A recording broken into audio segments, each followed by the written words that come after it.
À Kigali, il est omniprésent. Ici, comme dans le reste du pays, le vélo est un moyen de transport populaire. James fait partie de ces nombreux jeunes qui transportent tous les jours des passagers. Le vélo m'aide pour tout dans la vie. J'ai commencé depuis tout petit et grâce au travail que je fais avec, j'aide ma famille. Je rêve de pouvoir participer au Tour du Rwanda car je pourrais devenir une superstar.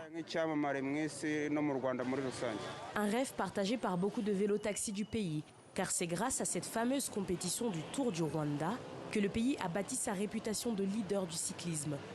Nous sommes à seulement quelques jours du grand départ. Dans ces locaux situés dans un hôtel du centre-ville de Kigali, les organisateurs s'activent. Tu as les documents avec toi? Fabrice et ses collègues fignolent les derniers détails avant la course. Cette année ici, le défi du Tour du Rwanda, donc c'est le protocole Covid. Les protocoles sont lourds. Deuxièmement, c'est le climat. L'année dernière, c'était en mai. Maintenant, on est en février, la saison des pluies au Rwanda.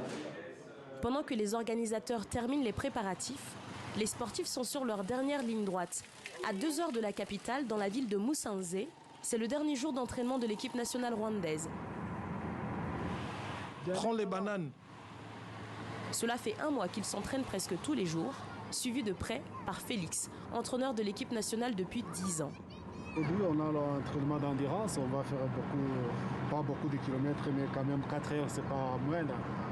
On fait la route, on quitte le centre, on va vers l'ouest, on va faire la ville de Gisenyi. On fait demi-tour, puis on revient.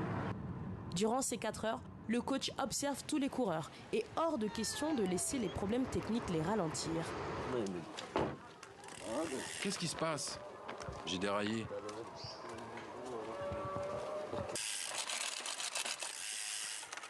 En moins d'1 minute, le coureur rejoint ses coéquipiers, acclamés par la population qui voit déjà la victoire du côté rwandais. Tout comme les Rwandais, l'entraîneur lui aussi ne doute pas de la victoire de l'équipe. Quand même, on est très très confiant de pouvoir aller autour du Rwanda avec de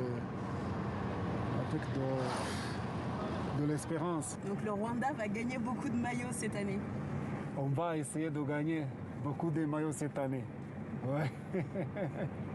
Grâce à ces infrastructures et l'investissement du gouvernement, le Rwanda va devenir en 2025 le premier pays africain à accueillir les championnats du monde de cyclisme.